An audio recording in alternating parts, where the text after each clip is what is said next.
सत्कम YouTube चॅनलमध्ये आपल्या सर्वांचं स्वागत आहे। तर आज आपण अगदी पर्यावरणपूरक असा व्यवसाय बघणार आहोत, तो म्हणजे नर्सरी डेव्हलपमेंट। म्हणजे रोपवाटिका हा बिझनेस आपण घरी बसून कसा करू शकतो त्याच्याबद्दल बोलणार आहोत। कमी खर्चामध्ये कमी जागेत सुद्धा हा व्यवसाय होऊ शकतो का याबद्दल सुद्धा आपण आज बोलणार आहोत। त्याच्या आवडीपुरता तरी हा छोटासा त्यांच्या एरिया पुरता तरी हा बिझनेस केला पाहिजे। यामुळे पर्यावरणाचं रक्षण सुद्धा होईल आणि पर्यावरणाची सेवा सुद्धा होईल। आणि आतापर्यंत खूप धावपळ केलेली आहे, तर त्याच्यासाठी एक विरंगुळा म्हणून पण आहे आणि ऑक्सिजनची निर्मिती म्हणून सुद्धा हा बिझनेस तुम्ही करू शकतात। फक्त ह्या बिझनेसची एक नीड आहे की आवड असायला पाहिजे किंवा आवड निर्माण व्हायला पाहिजे। निसर्गाबद्दलची म्हणते मी।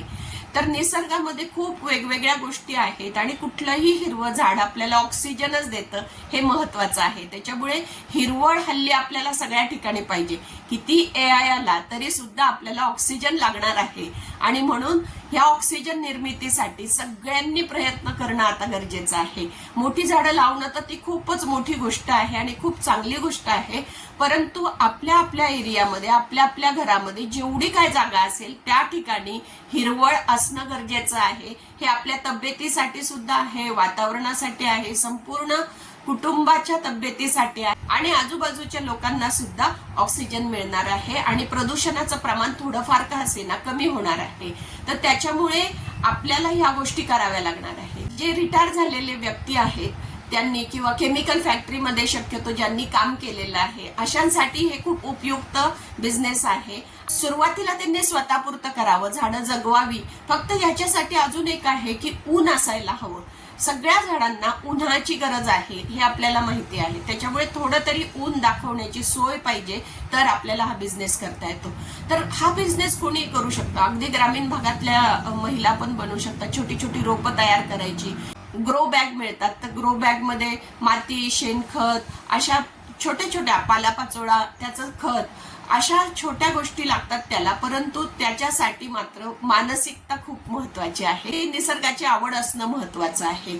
मगच तुम्ही मातीमध्ये हात घालू शकता किंवा हल्ली टूल्स पण मिळतात। म्हणजे नर्सरीमध्ये तुम्ही फक्त रोपवाटिका न करता त्याच्याबरोबर जर समजा वेगवेगळे टूल्स दिले, गार्डनिंग टूल्स म्हणतो आपण, छोटे छोटे अवजारं म्हणतो आपण त्याला, तर तसे जर दिले तर त्याच्यात सुद्धा एक बिझनेस आहे आणि त्याच्यात सुद्धा तुम्हाला मार्केटिंगच्या शक्यता जास्त वाढलेल्या दिसतात। तर आमच्याकडे संदीप चव्हाण नावाचे व्यक्ती आहेत जे 25 वर्षापासून त्याच्यावर काम करत आहेत। गच्चीवरची बाग म्हणून त्यांचा इनिशिएटिव्ह आहे। तुम्हाला त्यांची माहिती पाहिजे असेल तर तुम्ही कॉमेंटमध्ये लिहा, आपण त्यांची माहिती। 25 वर्षापासून वेगवेगळे प्रयोग करत आहेत ती छोट्या जागेमध्ये, छोट्या भांडवलामध्ये आपल्याला बाग कशी फुलवता येईल आणि त्याचे त्यांना आता खूप चांगले रिझल्ट मिळालेले आहेत। आम्ही सुद्धा त्यांच्याकडून मार्गदर्शन घेऊन अशी गच्चीवरची बाग जी आहे ती फुलवत आहोत। छोट्या विंडो स्पेसेस आहेत किंवा टेरेस आहे तुमचा, छोटीशी गॅलरी आहे, तिथून सुद्धा तुम्ही करू शकता। स्वतःच्या घरापुरतं सुरुवातीला करा, नंतर मग त्याचे मल्टिपल्स करून तुम्हाला विकता येतात। यासाठी कोणती कोणती झाडं तुम्ही लावू शकता, तर तुम्ही कोणतेही प्लांट लावू शकता। म्हणजे सध्या शॅडो लव्हिंग प्लांटची खूप फॅशन आहे, घराघरामध्ये ते दिसत आहेत, गरज पण आहे त्याची। इंडोर प्लांट ज्याला म्हणतो आपण, तर ते होम डेकोर मध्ये सुद्धा वापरले जातात, हॉटेल्स मध्ये वापरले जातात, नंतर ऑफिसेस मध्ये सुद्धा वापरले जातात। सक्युलंट आहेत, त्याच्यावर आपण एक वेगळा व्हिडिओ करू जर तुम्हाला हा आवडला तर। सक्युलंटचा पण खूप जास्त वापर केला जातोय हल्ली। कॉन्फरन्सेस मध्ये ते सक्युलंट ठेवले जात आहेत, पेपरवेट सारखे ठेवले जात आहेत, गिफ्टिंग केलं जात आहे। गो ग्रीन चळवळीमध्ये त्याचं खूप जास्त महत्व आहे, त्या सुद्धा तुम्ही लावू शकतात आणि त्याची छोटी रोपं तुम्ही विकू शकतात। आणि हे मेडिसिनल प्लांट जर तुम्ही लावले त्याच्यावर आपण एक वेगळा व्हिडिओ करूया। त्याच्यामध्ये खूप जास्त फायदे आहे, स्वतःच्या फॅमिलीला तर आहेच आहे, पण बाकीच्यांना सुद्धा आपण त्याचं जर ज्ञान तुम्ही घेतलं तर तुम्हाला कळेल की ह्याच्यामध्ये खूप पॉवर आहे आणि त्याचं महत्व आपल्याला कोविडमध्ये कळलेलंच आहे। त्याच्यामुळे आता तरी आपण शहाणे व्हायला हवं।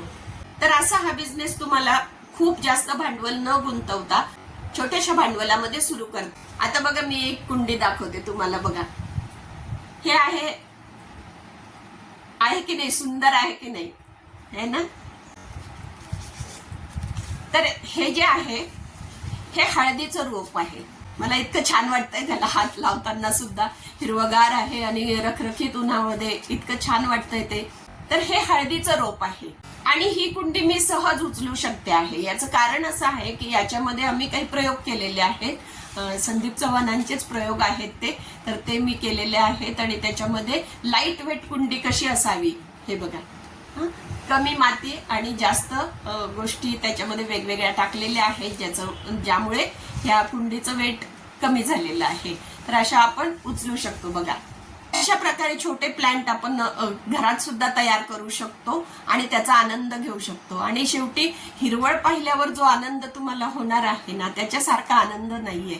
कारण ती गरज पण आहे काळाची, स्वतःची सुद्धा गरज आहे, आरोग्याची गरज आहे, पोल्युशन कमी करण्यासाठी तुम्ही हा बिझनेस करताय, त्याचं एक समाधान असतं आपल्याला. आणि म्हणून आमचं म्हणणं आहे की जे लोक रिटायर झालेले, ज्या लोकांकडे थोडासा वेळ आहे किंवा त्यांचा वेळ जो आहे तो सत्कारणी लावायचा आहे, तर अशासाठी हा बिझनेस करणं गरजेचं आहे. पाहिजे त्या प्रमाणात तुम्हाला करता येतो, छोट्याशा जागेत पण सुरू करता येतो आणि मोठ्या जागेत सुद्धा तुम्हाला खूप छान हा बिझनेस करता येतो. वेळाची मर्यादा असल्यामुळे आपण हे छोटासा केलेला आहे. याच्यातलं प्रत्येकात मधलं स्पेशलायझेशन जे आहे त्याच्यावर आपण नंतर बोलू. तर कसा वाटला हा व्हिडिओ तुम्हाला? नक्की लाईक करा, कॉमेंट करा आणि सत्कर्म चॅनलला सबस्क्राईब करा. धन्यवाद.